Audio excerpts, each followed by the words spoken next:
everyone, welcome to Pennsylvania Bigfoot Structures. Okay, so on today's video, I want to do a series of videos explaining this a little bit further in a more methodical way that I usually do.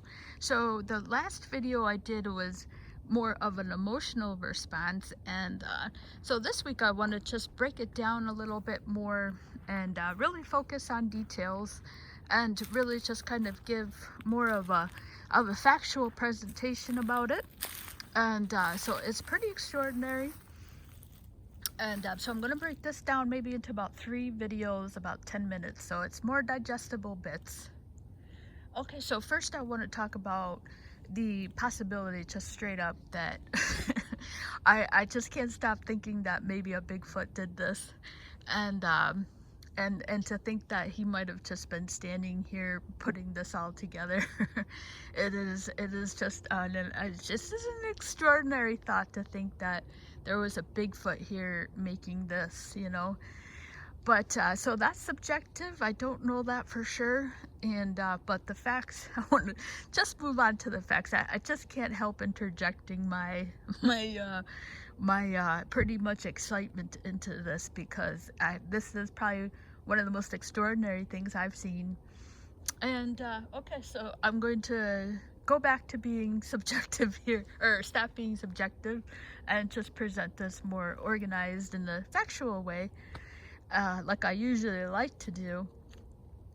Okay, so first off, I want to talk about the location here. And so this is located here on a trail, and this is a trail that is rated by the state park as strenuous.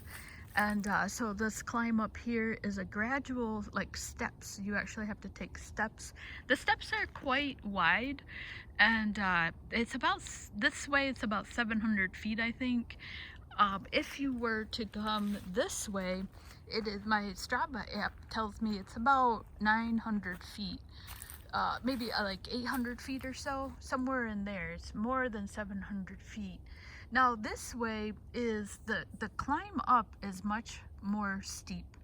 I don't attempt this in the winter because of the steep grade, and I mean during winter that is just ice and snow and very impossible to get up in here, unless you got those boots with the you know, like a mountain climber.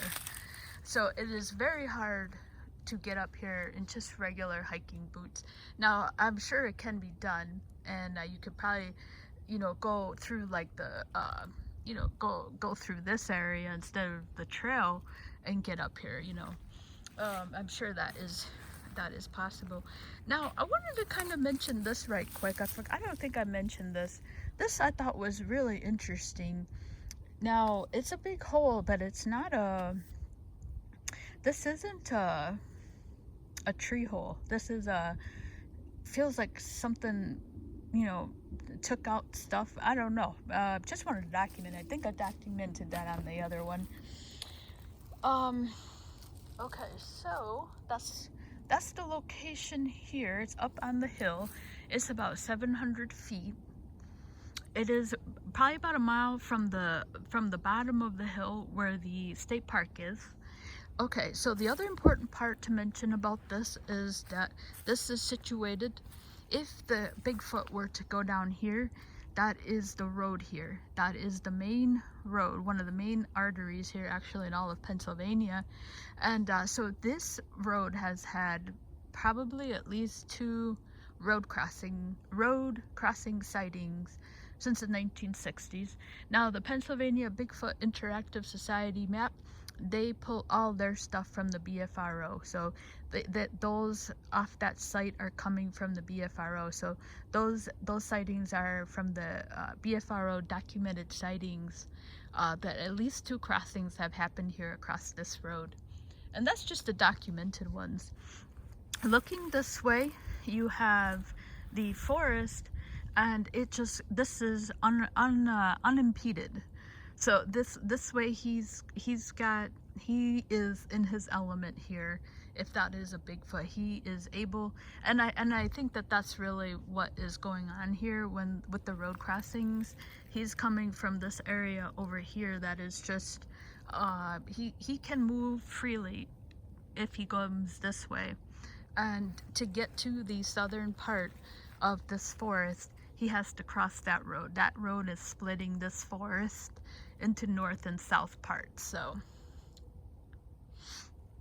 okay, so yeah, so that's the location here. All right, so I think that's about it for location.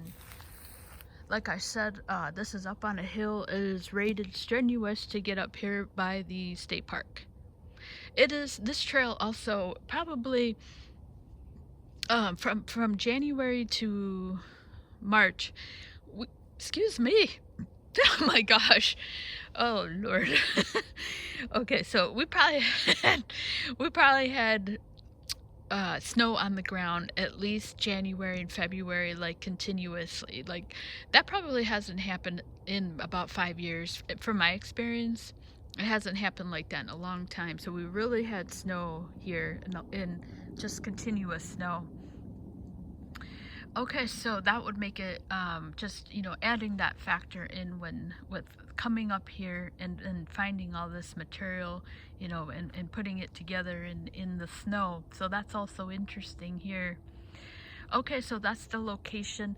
Okay, so I'm going to move on to the actual construction here, which is, I find, probably just like really mind-blowing, extraordinary, and it is a lot here. Okay, so thank you so much for watching.